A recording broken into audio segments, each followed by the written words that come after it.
It's been nearly a year since my last visit to Japan, and I must say, I really miss it. It's days like these where I wish I could just hop on a plane and escape to another country. Life challenges can weigh heavy, leaving us yearning for brighter moments. That's why we treasure souvenirs. They're tangible reminders of happier times, and it also helps to lift our spirits up. For me, that treasure or souvenir would be these jeans that I picked up during my Japan trip. I got these as soon as I landed. They hold so many unforgettable memories of good times we had together. These were my first true high-end Japanese denim, and today I'm gonna switch out my regular jeans that I've been wearing for a month now and share my thoughts and feelings about the Flathead FN D109. On top of that, I'm also wearing my Flathead flannel, which I picked up just a few months ago. Anyways, I hope you enjoyed this video, so let's get started.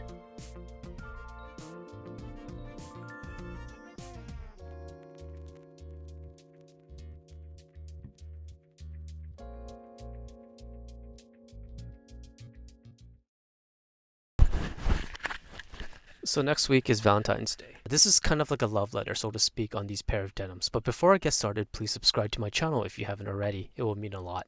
So the Flathead FN D109 is my most endeared pair of denims. To clarify, it's not the greatest, nor is it my favorite. And I'll get into that distinction in a bit. But first, let's talk about the specifications. The D109 is a slim tapered fit with a low rise. It weighs in at 14.5 ounces per square yard, making it a perfect denim to wear year-round. It's 100% Zimbabwe cotton, and that Zimbabwe cotton is hand-picked. That process results in a stronger and longer cotton fibers due to how careful the harvesters are. They use their own rivets and iron button flies, which will also age nicely along with the denim. They're sanforized for easier fitting. Flathead uses a left twill weave, which aligns the pattern with the thread's twist, making the twill lines more noticeable and any vertical discoloration easier to see, which is something Flathead is known for. There is some pattern stitching in the back pocket, which is supposed to be more apparent as the denim fades, as the stitching remains, and it doesn't fade. The buttonholes are finished where the tuft of thread or the remaining tassel acts as a buffer to prevent any tearing. Their leather patch is made out of deerskin, and interestingly enough, Flathead is also known for their leather goods. If you're looking for a good leather jacket, I heard they are one of the best in Japan.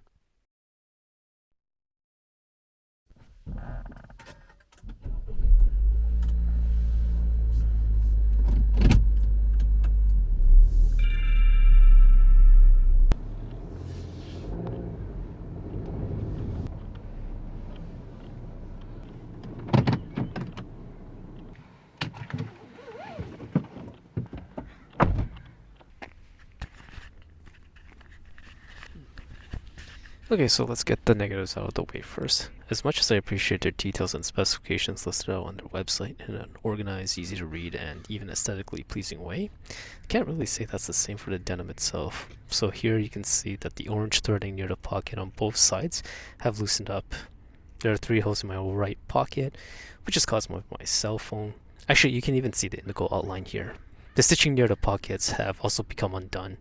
Near the right pocket where my cell phone goes, you can see there appears to be damage or a lot of stress on this part of the denim. The leg opening where I cuff my jeans also appear to be a bit scuffed. So for me, I personally look at the denim as these rugged, armored pieces, long-lasting pieces that's supposed to last you years and years. But at this rate at which these are broken down, I'm beginning to have my doubts. With this one here, mind you, it's not like I wore these pants very hard like I did my Rogue Territory pairs. I mostly just walked in them, and these here probably have approximately only 30 wears in them at most. I'm able to look past these minor issues, but for the price I paid, even in Japanese yen, I expected much more attention to detail. I have a lot of non-selvage denim and a few pairs of selvage denim, and none of these actually have ever caused me any issues, not even my Uniqlo denim, which only cost me about $60.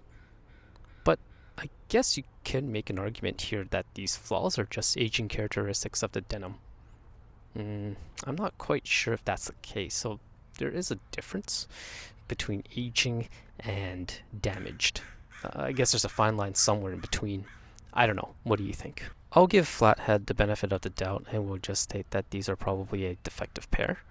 The Western flannel that I'm currently wearing right now is a very beautiful piece. The stitching, color, pattern, button snaps, lining, weight are all just so perfect. The attention to detail is immaculate, and I can't seem to find a single flaw with these. So what happened in between the production of the denim and this flannel? My journey begins back in March of 2023. I arrived on March 1st in the evening, went to get some McDonald's, got some instant ramen for dinner, and then went to bed. I just remember wanting to pick up a pair of denim, any raw selvedge denim for that matter, to wear for the rest of my trip. I did no research prior, and on a whim, the Flathead happened to be the first store I came across that I was vaguely familiar with, and just picked it up, the D109s. By the way, if you're going to purchase a pair of denim, you should probably do some research, especially if you're going to drop a lot of money on them. Don't make the same mistake as I did. By the way, Mr. Tanaka, who is the store manager in Junmei, is probably one of the nicest and friendliest person I've met during my trip there. He was very helpful and was able to get my denim hemmed in about 15 minutes. Usually it's about a 1-week turnaround when you go to a tailor. His English was also really good too, so kudos to him for that. Customer service was just top-notch.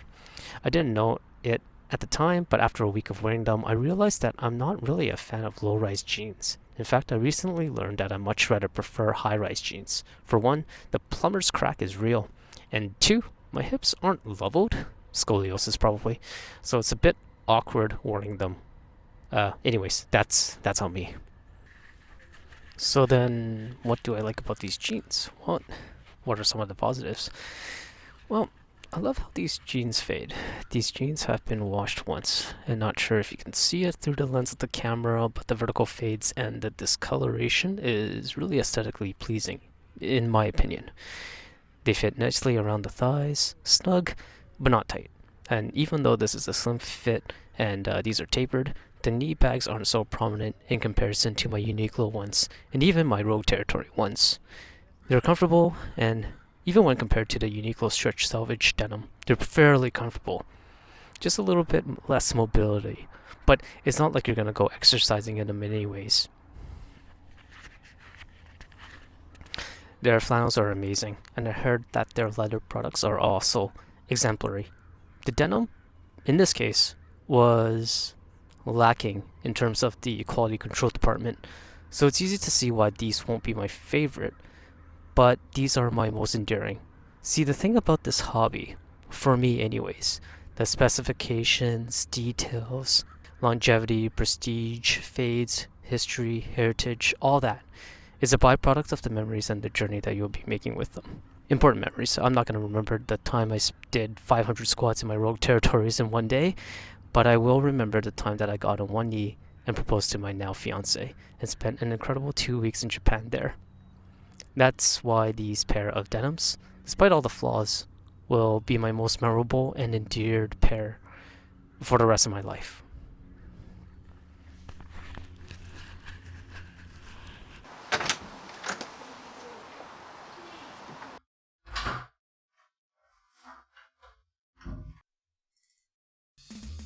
So if you made it to the end of the video, thank you for watching. So YouTube, I have a question for you.